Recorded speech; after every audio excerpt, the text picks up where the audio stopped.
अगर हर एक बच्चे को एक मॉलिक्यूल कंसीडर करूं तो आप सब बच्चे भी अगर मेरे सामने अभी क्लास में अरेंज होकर बैठे हैं तो आप भी नेचर की टेंडेंसी से काउंटरैक्ट कर रहे हैं, क्योंकि आपके पास भी एनर्जी है।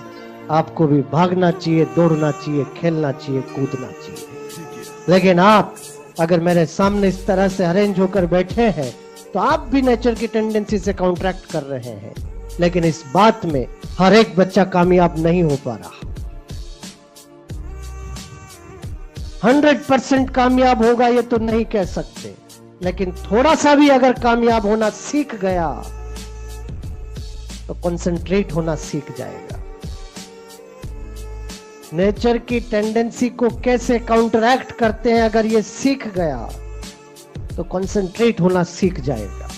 क्योंकि आज जिसके पास एनर्जी है वो चुपचाप बैठ पा रहा है लेकिन कामयाब नहीं हो रहा। पास वाले को कौन नहीं मार रहा है, सिर खुजला रहा है, 10 मिनट के लिए कुछ सोच रहा है, अरे वो अपने एनर्जी को फालतू बिखेर रहा है।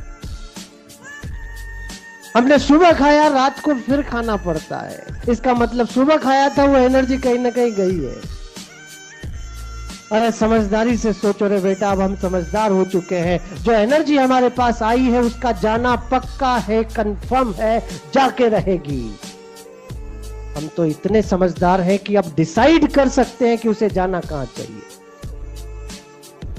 आप जहां कहीं भी रहे, आपकी लाइफ में कई सारे पैरेलल इवेंट्स चलते हैं। आपकी पढ़ाई है, आपके पेरेंट्स है, आपके फ्रेंड्स है, एक्सेट्रा। जो भी इवेंट्स आपकी लाइफ में चल रहे हैं, आपको प्रायोरिटी ऑर्डर देना आना चाहिए कि अभी मेरी एनर्जी का मैक्सिमम पार्ट कहां जाना चाहिए। अगर ये प्रायोरिटी आपने नहीं दे रखी तो आप हमेशा बिखरे बिखरे ही रहेंगे। कोई भी बुक हाथ में आई वही उठा के पढ़ना बैठ गए, ये है बिखराव। बाहर वाले नॉक किया कि भाई चाय पीने चलते हैं, अरे चल, ये है बिखराव। आप अपने एनर्जी को यूटिलाइज नहीं कर पा रहे हैं। समझ रहे मेरी बात? मैं वही बातें बोल रहा हूं जो प्रैक्टिकली होती है। जो हाथ में आया उसे उठा के पढ़ना शुरू करना, ये बहुत गलत बात।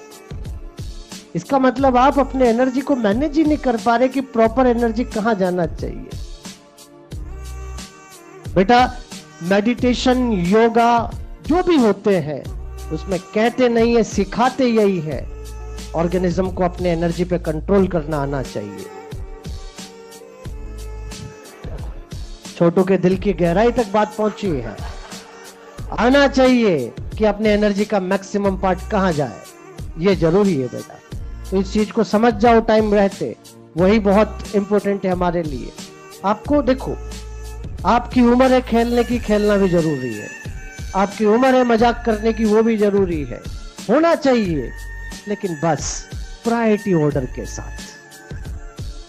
अभी इस उम्र में नहीं खेलोगे तो कब खेलोगे? इस उम्र में मस्ती नहीं करोगे तो कब करोगे? जरूरी है सब, लेकिन प्रायोरिटी ऑर्डर के साथ। बस इस चीज को आप ध्यान में रख लो कि जो चीजें जरूरी है वो भी होगी, लेकिन जो सबसे ज्यादा जरूरी है वो पहले होगा।